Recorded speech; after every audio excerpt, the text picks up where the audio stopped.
Ready. Play. At least not yet. The king of Poland again, but he also has like a giraffe. No, it was like an antelope on his he's very on his animated. shirt. So I guess it's like a king of Poland and Australia at the same time. No, it's a kangaroo, I suppose. Now that I look at it more closely, He flew all the way here to support Hurkacz.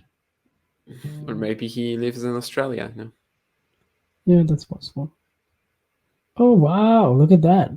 Finishes it with a backhand down the line and drop shot combo. And a little bit of a weird dance and seals the victory. Very gutsy at the end. Yeah, he had to dig pretty deep to get that. So that's a pretty good win. Not playing his best tennis, but still able to come through and guess third semifinal in a row at a major. So wow, yeah, that was a good effort. 4 hours. The top 4 seeds were about to get a top 4 seed semifinal lineup for the first time since 2013. If Alcaraz does beat Zverev.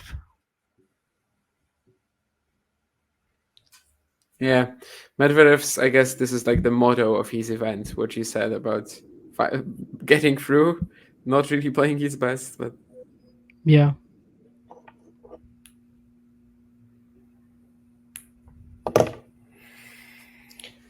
Well, I had Steve Flink's prediction is not so solid anymore, Vanch. All right, I got one over him finally. Oh, you went for Medi, did you? Yeah, I went for Medi in 5.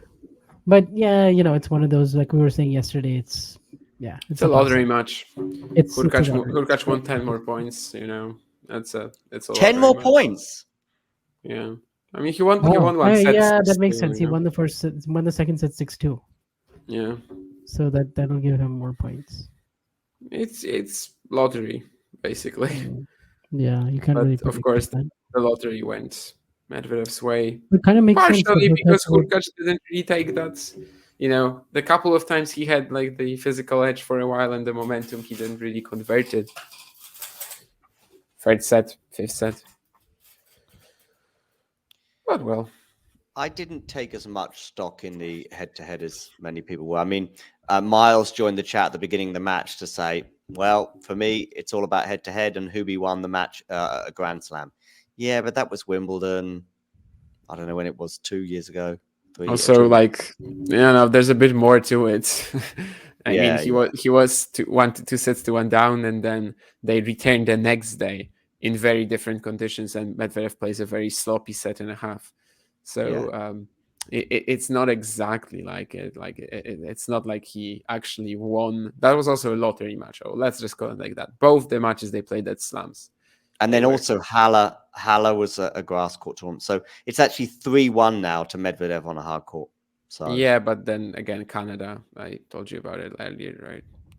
Yeah, it was, but yeah, was the difference mental today, do you think? Do you think that was just a slight... I mean, I liked what Vanch said about the invariables or the intangibles, that, yeah, you probably just trust Medvedev a little bit more. Was it mental today? In a way. I mean, there might be a lot of reasons why he wasn't really able to capitalize on what he had after the second set and after the fourth set. But certainly Medvedev paced himself a little bit better, and after things like that, he was able to recover. He was able to just not play a horrific game in the fifth like Hurkacz kind of did, or maybe a game where he again isn't aggressive and when he again gets dragged into the longer rallies. He looked pretty rough at the end of that fourth set, didn't he, Vanch, though, Daniel? Yeah, he did. Honestly, it seemed like if it would continue in that direction, that he was not going to have enough left in the tank. But he sort of just proved that you can't count him out even when he's looking that disheveled and spent, because like he did like find another gear in that game that he broke Hurkacz, and he was just more courageous at the end. Like he was serving and volleying a few times, coming forward, serving his first serve finally bailed him out of some big points and situations, and he was still winning most of the longer rallies. So at the end, he kind of just paced himself better. I think probably just managed the ebbs and flows of the 5-set format a bit better. I think overall kind of showed his experience in a way, because he'd been in so many semifinals now on hard courts. So and then overall, he was always a guy that you would trust a bit more under pressure, even if Hurkacz does have some things tactically in the matchup, like with the backhand slice and the way he can come forward, finish at net, obviously the serve. So you knew it was always going to be super close, like 50-50, but you knew in the big moments, like Hurkacz was going to miss that forehand or shank a backhand, and Medvedev was probably just going to make him play and just ask more questions. So physically, do you think the semi-final might be a problem for him? I mean, he still gets a day. He still gets the day off tomorrow, right? And then it's a night match for him, because Djokovic Sinner will be in the day, so should be enough time to recover. I mean, it won't be as fresh as Alcaraz, I'm assuming, overall, but If Alcaraz wins, if Alcaraz even gets there, and depending on how physical the match is with Zverev. But I don't know. I kind of think like new day off, he should be fine physically. He's the underdog against Alcaraz, and honestly, he might be the underdog against Zverev if we see a very good performance from Sasha today. I don't know. I don't know about this Zverev, but definitely against Alcaraz. I mean, if it goes 5 and Zverev is struggling physically, and that's back-to-back 5-setters that Zverev would have had. Again, we'll see what happens today, but later on. But it is a possibility. I could potentially go into the semifinals of Zverev Medvedev seeing Daniel as an underdog based on what I've seen so far in this event. But of course, it depends how Zverev beats Alcaraz and how it looks. But if it's Alcaraz, then clearly Carlos will be the favorite. Yeah. All right. Unless you've got anything else to add, Vanch, I think we can call that a day, call it a night, call it a morning, whatever it is, wherever you are. I mean, I know where you are, Vanch. It's late at night. Yeah, I think we pretty much covered it all. It's like 11 p.m. Still got a couple of matches left. I think California, might not be a bad place to watch the Australian Open. You get it's a lot not actually more. the day session. The day session is pretty nice. You can the day session, but the night is rough, right? Yeah. Yeah, of course, but you get a session. I mean, New York, for example, you get a bit, but then it gets much worse. It gets much worse quicker. You know what, John? Basically, California for the Australian Open is Europe for the US Open. Yeah, right.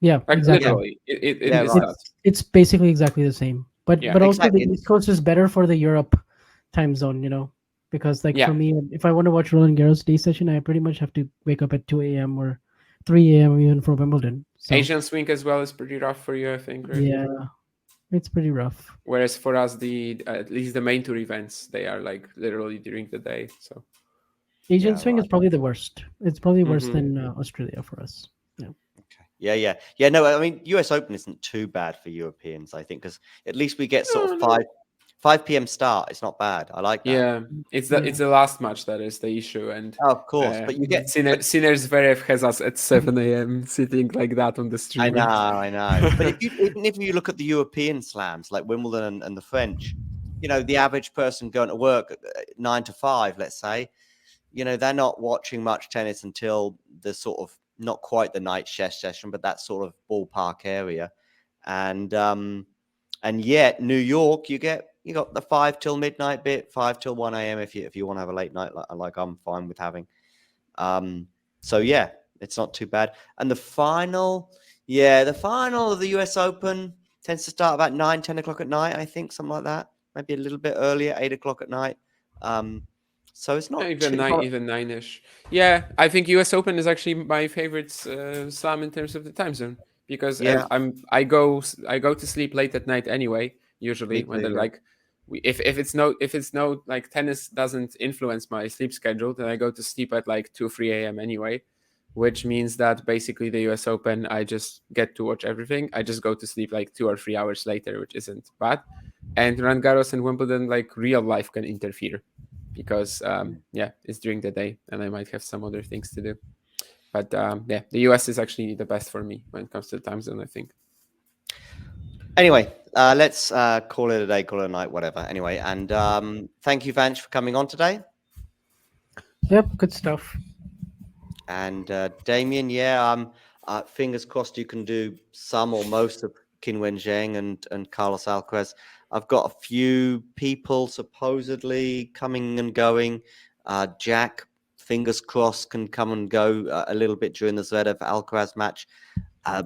Mario may be putting in an appearance during one of those two matches as well, and Darius, the new boy, as well, will come along for a little while too. So hopefully, at least to alleviate some of the pressure, and I can start Qinwen Zheng. I always think I can do the first 2, 3, 4, 5 games of Qinwen Zheng. So when do you start work? 9:40. Oh, 9:40. okay.